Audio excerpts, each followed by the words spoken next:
जय माता दी दोस्तों, वर्ल्ड बेस्ट मैजिक में आपका हार्दिक स्वागत है। कैसे हैं आप सब? ये बताने के लिए कमेंट बॉक्स में जय माता दी जरूर लिखें। दोस्तों, आज इस वीडियो में हम बात करेंगे ऋषि पंचमी के व्रत में क्या खाना चाहिए, क्या नहीं खाना चाहिए। दोस्तों, ऋषि पंचमी के व्रत का खान पान अन्य व्रतों से बिल्कुल ही अलग होता है। इसीलिए अगर आपने भी ऋषि पंचमी का व्रत रखा है तो ये ज़रूर जान लें कि इस व्रत में वे कौन कौन सी चीज़ें हैं जिन्हें गलती से भी नहीं खाना है, वरना आपका व्रत खंडित हो सकता है।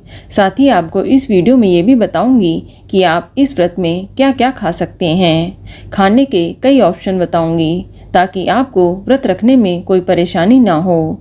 दोस्तों, हिंदू पंचांग के अनुसार ऋषि पंचमी का व्रत भाद्रपद माह के शुक्ल पक्ष की पंचमी तिथि को रखा जाता है। ऋषि पंचमी का व्रत सभी के लिए फलदायी होता है। ये व्रत समस्त पापों का नाश करने वाला है और दोषों से मुक्त होने के लिए इस व्रत का पालन किया जाता है। इस व्रत में सप्त ऋषि की पूजा की जाती है। ये व्रत अधिकांश महिलाओं के द्वारा रखा जाता है। हिंदू धर्म में माहवारी यानी पीरियड्स के समय बहुत से नियम और कायदों को माना जाता है। अगर भूलवश इस समय कोई चूक हो जाती है तो महिलाओं को दोष मुक्त करने के लिए इस व्रत का पालन किया जाता है। चलिए अब हम जानते हैं कि ऋषि पंचमी के व्रत में क्या खाना चाहिए और क्या नहीं खाना चाहिए। तो आपको बता दूं कि इस व्रत के दौरान केवल एक बार ही भोजन या फलाहार किया जाता है और भोजन में उन अनाज का सेवन करना वर्जित होता है जिन्हें उगाने में हल का प्रयोग किया जाता है। यानी इस दिन हल से जुती और बुई हुई सामग्री अर्थात अनाज, फल या सब्जी नहीं खानी चाहिए और ना ही इस व्रत में गाय का दूध, घी और दही का सेवन किया जाता है।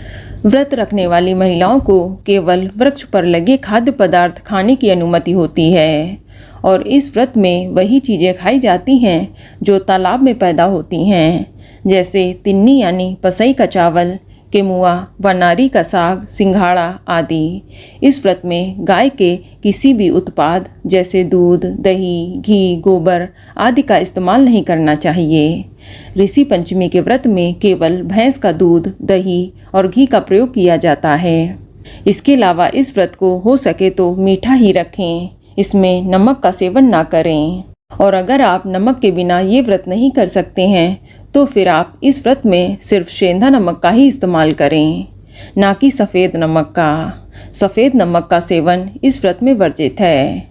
अधिकांश लोग इस व्रत में तिन्नी के चावल यानी पसई के चावल पकाकर दही के साथ खाते हैं।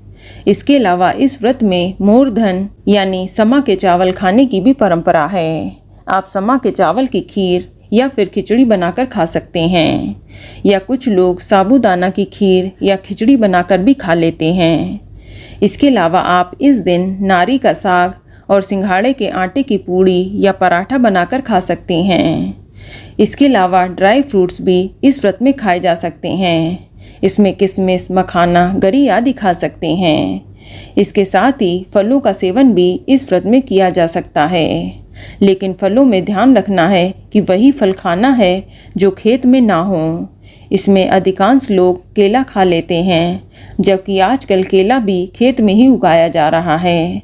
तो आप इस व्रत में केला ना खाएं, आप सिर्फ सेब या अनार आदि जैसे फल खाएं। इसके अलावा भैंस के दूध से बनी हुई चीज़ें खा सकते हैं, जैसे दूध, दही, छाछ, पनीर, खोया या खोए की बनी हुई मिठाई आदि। अब कुछ ऐसी चीज़ जान लें जो आपको गलती से भी नहीं खानी है, जैसे इस व्रत में गेहूँ, दाल, चावल यानी किसी अनाज का सेवन नहीं करना है और ना ही सफ़ेद नमक का सेवन इस दिन करना है। इसके अलावा इस व्रत का खाना सरसों के तेल में ना पकाएं।